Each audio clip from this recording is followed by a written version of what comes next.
বিসমিল্লাহির রহমানির রহিম। আসসালামু আলাইকুম। আজকের আয়োজনে থাকছে ভূগোল, পরিবেশ এবং দুর্যোগ ব্যবস্থাপনার থেকে কয়েকটি গুরুত্বপূর্ণ প্রশ্ন সমাধান। পুরো আয়োজনটি মন দিয়ে দেখুন এবং প্রশ্নগুলো আয়ত্ত করার চেষ্টা করুন। চীন মঙ্গোলিয়ার দক্ষিণাংশ জুড়ে অবস্থান কোন মরুভূমির? এটা হচ্ছে গোবি মরুভূমির অবস্থান।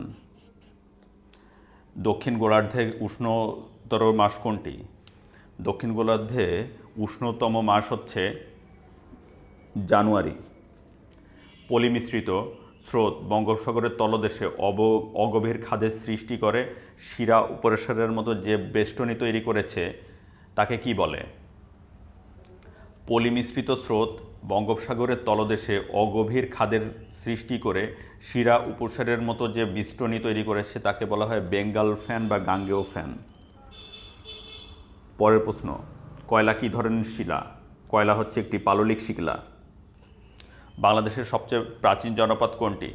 বাংলাদেশের সবচেয়ে প্রাচীন জনপদ হচ্ছে পুন্ড্র। বাংলাদেশের লাউয়াছড়া কী ধরনের বনভূমি? ক্রান্তীয় চিরহরিৎ, আধা চিরহরিৎ ধরনের বনভূমি হচ্ছে লাউয়াছড়া।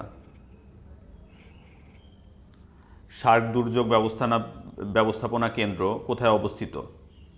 সার্ক দুর্যোগ ব্যবস্থাপনা কেন্দ্র অবস্থিত হচ্ছে ভারতের নয়াদিল্লিতে।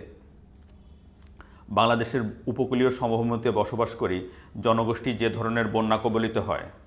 বাংলাদেশের উপকূলীয় সমভূমিতে বসবাসকারী জনগোষ্ঠী জলোচ্ছ্বাসজনিত বন্যা কবলিত হয়। ভূতাত্ত্বিকভাবে সবচেয়ে প্রাচীন ভূমিরূপ গঠিত হয় কোন যুগে? ভূতাত্ত্বিকভাবে বাংলাদেশের সবচেয়ে প্রাচীন ভূমিরূপ গঠিত হয় হচ্ছে টারশিয়ারি যুগে। বাংলাদেশের জলবায়ু পরিচিত কি নামে? ক্রান্তীয় মৌসুমী জলবায়ু নামে পরিচিত হচ্ছে বাংলাদেশের জলবায়ু। রামসার সাইট হিসাবে স্বীকৃতি পেয়েছে কোনটি? রামসার সাইট হিসাবে স্বীকৃতি পেয়েছে হচ্ছে টাঙ্গুয়ার হাওর। বাংলাদেশের উত্তর পশ্চিম অঞ্চল কেমন? বাংলাদেশের উত্তর পশ্চিম অঞ্চল হচ্ছে সবচেয়ে বেশি খরাপ্রবণ।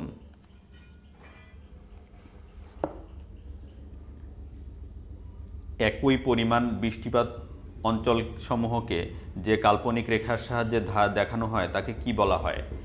একই পরিমাণ বৃষ্টিপাত অঞ্চলসমূহকে কাল্পনিক রেখার সাহায্যে দেখানো হয় তাকে বলা হয় আইসোহাইট। বাংলাদেশের এফসিডিআই প্রকল্পের উদ্দেশ্য কি? বাংলাদেশের এফসিডিআই প্রকল্পের উদ্দেশ্য হচ্ছে ফ্লাড কন্ট্রোল, ড্রেনেজ সিস্টেম এবং পানি সেচ, বন্যা নিয়ন্ত্রণ, পানি নিষ্কাশন এবং পানি সেচ। বন্যা নিয়ন্ত্রণ, পানি নিষ্কাশন এবং পানি সেচ, ক খ গ তিনটি হচ্ছে বাংলাদেশের এফসিডিআই প্রকল্পের উদ্দেশ্য। আফ্রিকার সাব সাহারা কি নামে পরিচিত? আফ্রিকার সাব সাহারা পরিচিত হচ্ছে সাহেল নামে।